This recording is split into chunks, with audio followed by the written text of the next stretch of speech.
Hey guys, Mike here from Movie Nation. And today we're going through a 2016 thriller movie called Apartment 407. The movie opens with a woman, Isobel, given a narration about her escapades in a human trafficking ring and how she survived. She narrates that there are still countless women all around the world who are still victims of human traffickers. In a flashback, Isobel wakes up tied to a bed with her mouth covered as her kidnapper injects her with a substance. In the next scene, Isobel jogs back to her apartment where she takes a shower and then goes to wish her boyfriend, Mark, a happy anniversary. They joke about who would be making breakfast, but then their daughter Olivia comes to interrupt them in the bedroom. She asks for breakfast and Isobel takes Olivia to the dining table and meets a surprise breakfast prepared for her by Mark. Afterward, Isobel resumes work at the gym, where she works as an instructor. She talks to her client, Maria, about coming for class the next day, but Maria tells her she cannot afford it and Isobel gracefully adds 5 more classes to her list. Outside a coffee shop, a man begs customers for $1. He enters the shop and continues to ask for money till he gets to Isobel and does the same thing. After Isobel tells her that she doesn't have any change, he begins to tease her.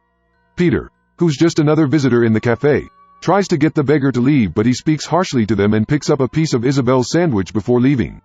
Peter engages Isobel in a conversation and tells her that he would like her to come and model for his agency. Isobel refuses, but he gives her his card in case she changes her mind. In the next scene, Mark convinces her to go for the modeling gig. He even asks her to go with her friend just to be safe.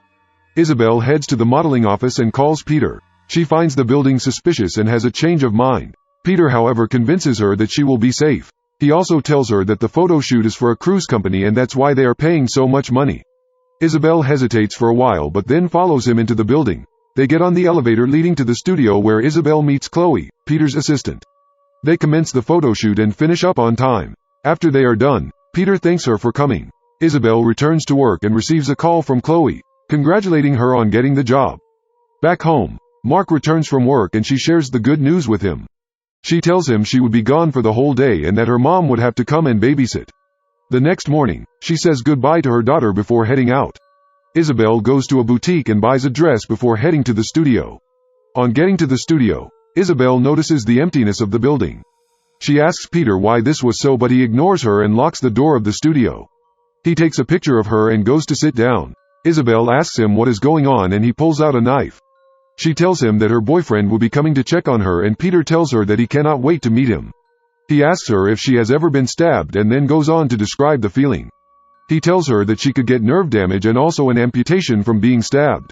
Isobel breaks down in tears and he tells her that he would hurt her severely if she screams. She takes out her phone and discreetly tries to make a call, but he hears it vibrating.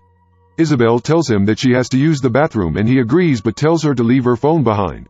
She runs to the bathroom and begins to go through her bag. Peter comes in and asks her to change into a new outfit. She refuses and he hits her. He then tells her that he would give her some pain medicine and makeup to cover the bruising on her neck. In the next scene, Isobel, now changed into the outfit Peter gave her, joins him in the living room. He instructs her to take off her robe so he can take pictures of her and threatens to hurt her if she doesn't follow his instructions. He gives her a glass of milk to drink and she does so, after which he begins to take pictures of her. While taking her pictures, Isobel begins to react to the drink and she passes out. She wakes up to find herself being violated by a stranger while Peter records it. After the man finishes, he pays Peter and then leaves. Peter tells her to go clean herself up in the bathroom and tells her that this was now her home and she should get used to being there. She tries to look for a means of escape but finds none. Peter tells her that there is no means of escape and that no one can hear her screaming for help. He tells her that the man who had violated her would be returning in a few days. Isobel tells him that she would not be cleaning herself up because she wants the police to find her the way she is when she comes. Peter assures her that the police would never come to rescue her because she doesn't even know where she is. In the next scene, Isobel takes a bath and returns to the room. There, she finds Peter with some food for her. She begs him to let her go home to her daughter, but he assures her that he would call her babysitter to make sure her daughter is okay. Peter warns her not to make any noise while he calls, but as soon as he places the call, Isobel begins to scream for help. Peter reveals to her that he had not made the call yet. He hits her in the throat and then calls her babysitter to inform her that Isobel would be working late. Isobel asks him why he is doing this to her and he tells her that it's all because of money. She tells him that she can get him the money he needs, but he refuses. Isobel continues to be teased by different men and reveals to Peter that she is pregnant. She tells him that her boyfriend dropped her and would be coming to look for her. Peter tells her that if her boyfriend had come, he would have let her go. After he leaves, another client comes and has his way with her. Peter gets her a pregnancy test kit and makes her take a test. She does so and Peter confirms that she is pregnant. He promises her that he would take good care of her and give her everything she needs. Isobel gets frustrated and makes a mess of her room. While doing so, she discovers a metal object in the lining of a suit.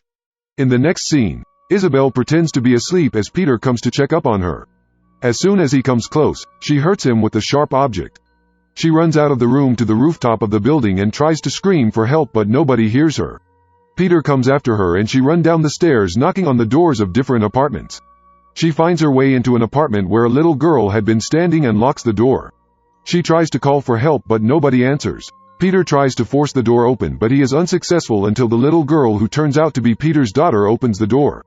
Isobel fights him off but he knocks her out and returns her to the room. Moments later, Isobel wakes up in a soundproof wardrobe, tied up and with tape on her mouth. Mark comes to look for her at Peter's apartment. He tells him that his girlfriend had a photo shoot with a guy named Peter but has not been home yet. Peter tells him that he doesn't know his girlfriend and that his name is Patrick, not Peter. Mark gets suspicious when he hears a loud noise from Peter's apartment and forces his way in. He discovers that the noise was from Peter's daughter and leaves. Peter tells Isobel that he is the building manager and he knows every part of the building, so there is nowhere for her to escape to. He takes off the duct tape from her mouth and carries her out of the wardrobe. Afterward, Peter serves Isobel breakfast and tells him about his daughter. Isobel is afraid to eat the food but he assures her that the food is not poisoned by taking a bite out of it.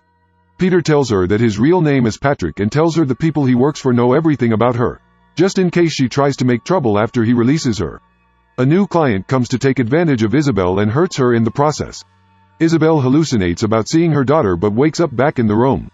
She then goes to the bathroom and tries to hurt herself but Peter comes into the bathroom just in time and saves her. He tells her not to hurt herself because of her daughter Olivia and the pregnancy she is carrying. Isobel breaks down and tells him she cannot go back home this way but he tells her to be strong. He carries her back to her bed and then brings her a cat that his daughter found. He tells her that she can have the cat and take care of it. Isobel asks him who Chloe was and he tells her that she was just some girl he hired on the internet. Isobel asks him why he did not take Chloe instead and he tells her that she was more sellable. The next day, Peter comes to get her ready for a new client but Isobel tells him that she's sick and needs a doctor. He tells her that this would be her last client and after this, he would let her go home. Isobel tells him that she saw his photo collections of girls he had taken in the past. He tells her that most of them went home because they were good. Isobel prepares for the client while Peter ushers him in. Isobel puts on a strange makeup and begins to speak rudely to the client while kissing his body. She suddenly hurts the man with a sharp object and he knocks her out. The client calls for Peter and threatens him with a gun. He tells him that he has to pay him to double in the coming week or he would take his daughter. Peter tries to clean her up but she regains consciousness and tells him that she knows he is never going to release her. She tells him that she would rather hurt herself than continue to work for him. Upon hearing this, Peter knocks her out. Isobel wakes up handcuffed to the bed with a man standing over her. The man tries to inject her with some strange substance but receives a call instructing him to hold on. He tells her that Peter would be the one to administer the injection and says goodbye to her. In order to get out of her handcuffs, Isobel breaks her thumb. She picks up the injection but hears Peter coming and pretends to still be tied up to the bed. Peter tells her that she could have been in Europe now but instead, her body would be found in the dumpster. He tells her that she was dumb for falling for his trick. He then gets up and begins to look for the injection. With his back turned to her, Isobel tries to inject him but he stops her. He knocks her but Isobel fights back and knocks him out. She runs out of the building, uses the ladder to climb downstairs, and makes her way down as she begins to run. Luckily, she comes across a police car and reports the incident to the police officers amidst tears. A squad of policemen return to the building to get Peter but do not find him. The movie ends as Isobel, however, reunites with her daughter and boyfriend.